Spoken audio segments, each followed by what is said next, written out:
Howdy crypto friends, checking back in. Congrats to the bears. We have big time dumps, big time follow through. Daily inside bar for Bitcoin broke bearish. The 4-hour uptrend for Bitcoin broke bearish, losing the higher lows. This is the bears saying, hey bulls, this is how it's done with volume that proves conviction. So look at the volume. I know this is only Coinbase Pro, but compare around different exchanges. The volume on the bull break day was 10,000. And the volume right now with hours left to go is 18,000, 80% more volume for the bears, showing conviction that the bulls did not show us on the way up.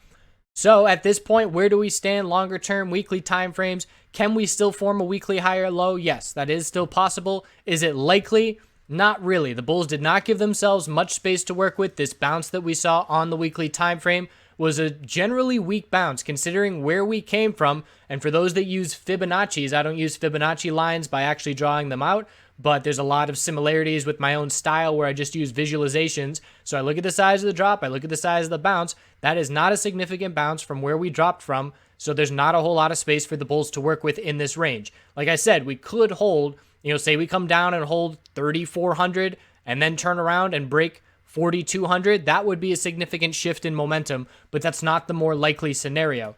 And the volume is a reason for that. So here we are looking at the low of the pullback, initially 35.67, and where did we bounce? 35.60. So by $7, that's where the bulls are attempting to hold up right now. And this is where we play, after this level's lost, the lack of support here. Just combine two sentences. So the lack of support here, after this support is lost, we're just looking down to the low 31.29. This is where we play the EMA game. So we look at the 15-minute time frame, oversold bounce trying to play out. We look at the EMA resistance. We're currently rejecting from it. If we get over the 15-minute EMA resistance, this is the 12 and 26 period, we zoom out to the hourly. Then we look at the hourly exponential resistance. If we eventually get over that on a bounce attempt, we look at the 4-hour exponential resistance. Bear cross just occurred for the first time convincingly since that last level in the 3600s. And again, big time pullback. RSI, not as helpful on this signal, but daily inside bar, bears really responding well to anybody that entered on the bear break of the daily inside bar or the bear break of the 4-hour higher lows, which essentially was the same signal. Checking in on Ethereum on the daily time frame, significant pullback, but the bulls of Ethereum and Litecoin gave themselves a little bit more space to work with, at least on the weekly time frames.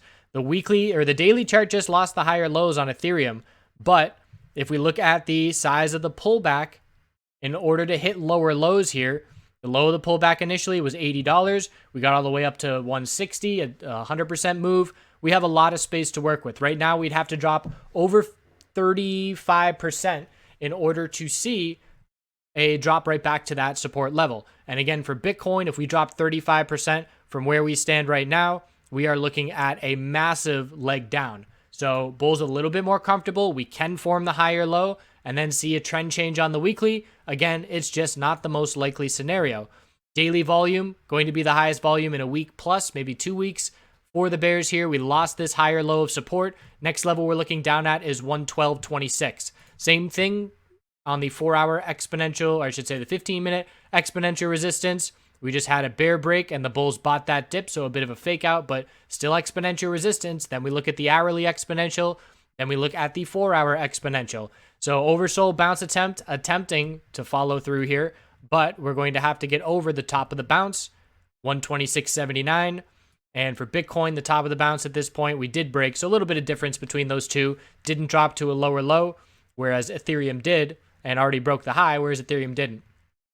At this point, if you are looking bullish, be cautious, have stop losses set, and lock in profit when you have it because you're playing counter the trend. A lot of people played this dip and flipped it really quickly in the first half an hour, which is the safe way to do it when playing against the trend. Bears are patiently waiting for an hourly oversold bounce to set a lower high, or the more patient bears are waiting for a 4-hour lower high to look to make an entry if they missed the entry on the breaks of support. And obviously, a lot of bears stopped into positions and a lot of bulls stopped out of positions on all of those supports breaking in that little waterfall. Litecoin on the daily still holding higher lows because Litecoin was one of the stronger names recently. We have a lot of space to work with. $31 is the higher low that is still holding the weekly time frame, similar to Ethereum in the sense that we formed a significant enough bounce that it is possible to form a higher low.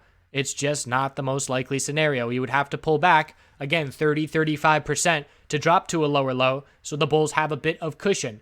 15-minute time frame is double bottom trying to hold, 15-minute exponential resistance. Then we look at the hourly, then we look at the 4-hour, and watching for a 4-hour oversold bounce in the near term on these names. But again, I'm not looking to trade them because the risk to reward does not favor bulls, and it's much harder to eke out profit as a bull in these scenarios than it is as a bear. XRP USDT, that was a brutal fake out because we had a bull break right before Bitcoin. I shouldn't say right before, but a few hours before Bitcoin broke it bearish. So the red flag for me on XRP on that bull break was, again, just a lack of follow through. We broke a few resistance levels. The 5-minute time frame got one little higher low and higher high of continuation, but from there it was not a whole lot of follow through into the dump because of Bitcoin. So looking at the daily time frame now, XRP was the weaker name for a long time just because it had daily lower highs still intact. 32.5 broke. Only support level is the bottom, 28.05. So that is the only daily support to be watching. The weekly bulls can form a higher low, and they're going to have to hold that level of 28.05 to do it, and then they're going to have to break 45 to change this weekly trend. A lot of work if the bulls are going to try and pull that off. Hourly exponential resistance to be watching. The bulls are currently holding the low of the dump, trying for that higher low and follow through on the bounce. And then 4-hour exponential resistance as well. So again, it's very simple. Once you do the Bitcoin analysis and you get the outlook of what we're looking at and what time frames are the most clear and all that, we just apply it to all these other names with their slight differences, and it allows us to very easily follow through with some quick analysis, knowing that pretty much it's the same as Bitcoin with some minor differences to note. Binance on the daily also broke the uptrend by losing the support level. That was at 574. So daily higher lows have broken, which tells us that our weekly lower high has likely been set, and that level was the top, and now we're looking down at the bottom.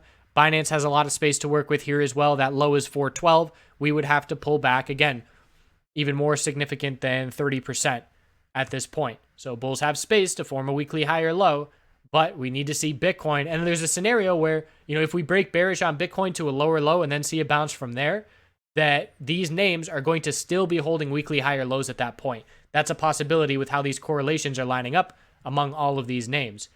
So looking at the oversold bounce attempt here, the hourly exponential resistance will be on watch. Looks like the bulls are getting a little bit more follow through on the 15-minute than the other names right now. Everybody's trying to get this bounce to get going, and we're testing all these 15-minute exponential resistances. So that's where we stand. Short-term oversold bounce on watch. We're just looking for a 4-hour lower high. I'm sure that 4-hour lower high will be set by the time I come back and talk to you all tomorrow. So congrats to the bears that were just patiently waiting. And it was the kind of scenario, again, you've been hearing me over the past couple days where the bulls were not proving it, and I was very skeptical. And that doesn't necessarily mean to act, but what it means is get ready to bail if you're a bull and get ready to enter if you're a bear. So we weren't necessarily seeing signals to act on, but we were seeing signals that let us know the signals to act on are coming, and we know which direction that we're probably going to be looking because of that. So I hope you all do good things out there. It's a nice sunny day, but it's freezing. And I'm going to relieve you all with some memories of the pigs a few years ago, which was one of my favorite things to do. Play in the sun and the water with the pigs. They have swimming pigs in the Bahamas. Might be tempted to go there and swim with some pigs, and you'll certainly see it if I do. Thanks again. We'll see you tomorrow.